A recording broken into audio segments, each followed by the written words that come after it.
Nah, bukan Mulyono kemarin. Nah, sekarang lahir lagi nih Mulyadi nih. Nah, apa siapa tadi? Deddy Mulyadi nih. KDM kalau di KDM ya. bilang Deddy Mulyadi.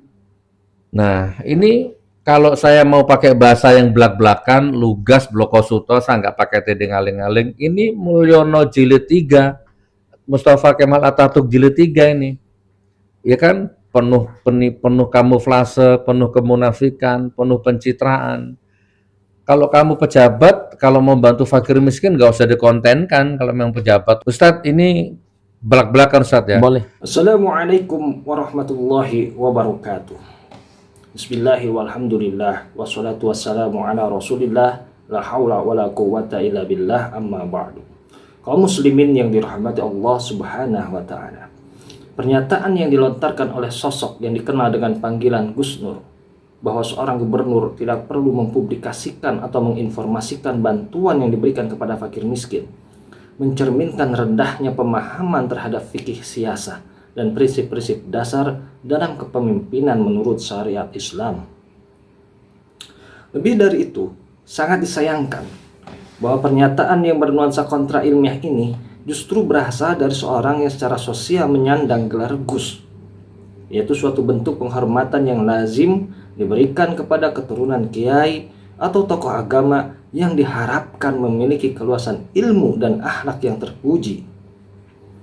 Pernyataan semacam ini patut diluruskan karena berpotensi menyesatkan pemahaman umat terhadap ajaran Islam yang mendorong keteladanan publik. Syariat Islam membolehkan, bahkan menganjurkan menampakkan kebaikan selama dilakukan dengan niat ikhlas dan tujuan edukatif atau sebagai teladan bagi masyarakat luas, sebagaimana yang dijelaskan oleh Imam Fakhruddin Ar-Razi di dalam kitab tafsir Mafatihul Ghaib. Berikut kitab tafsir Mafatihul Ghaib juz 32. Redaksinya ada di halaman 76. Wa amma bi ni'mati rabbika fahdits annahu yajuzu lil insani an yufakhira bi ta'atihi wa makarimi akhlaqi idza kana yadhunnu an yaqtadiya bihi. Dan adapun firman Allah, dan terhadap nikmat Tuhanmu maka hendaklah kamu menceritakannya. Al-Quran Surat Ad-Duha ayat 11. Menunjukkan bahwa seseorang diperbolehkan untuk menampakkan ketaatan dan akhlaknya yang baik jika ia menyangka bahwa orang lain akan meneladaninya.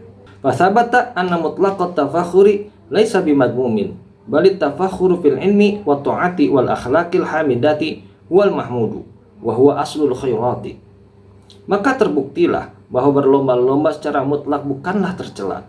Bahkan berlomba-lomba dalam ilmu, ketaatan, dan akhlak yang terpuji adalah sesuatu yang terpuji, dan hal itu adalah pokok dari segala kebaikan. Dalam konteks kepemimpinan, menampakkan amal sosial seperti membantu kaum duafa tidak semestinya dituduh sebagai pencitraan semata. Justru hal tersebut merupakan bagian dari tanggung jawab moral dan sosial pemimpin untuk menjadi teladan yang menginspirasi. Islam tidak melarang publikasi kebaikan apabila tujuannya adalah dakwah, motivasi sosial, atau bentuk transparansi kebijakan publik. Adapun menuduh niat seseorang tanpa dasar yang jelas, khususnya dalam konteks menuduh pencitraan terhadap pemimpin yang menampakkan amal sosialnya, termasuk dalam kategori su'udzon atau prasangka buruk, dan merendahkan kehormatan orang lain. Padahal niat adalah perkara batin yang tidak dapat dijangkau kecuali oleh Allah subhanahu wa ta'ala. Maka Gus Nur ini seolah-olah menanding ilmunya Allah karena dia berlagak mengetahui niat yang ada di dalam hati seseorang. Semoga umat muslim tidak terjerumus ke dalam golongan ahli fitnah. Amin ya rabbal alamin. Demikian yang bisa saya sampaikan. Mudah-mudahan bermanfaat. Allahu a'lam bishawab. Wassalamualaikum warahmatullahi wabarakatuh.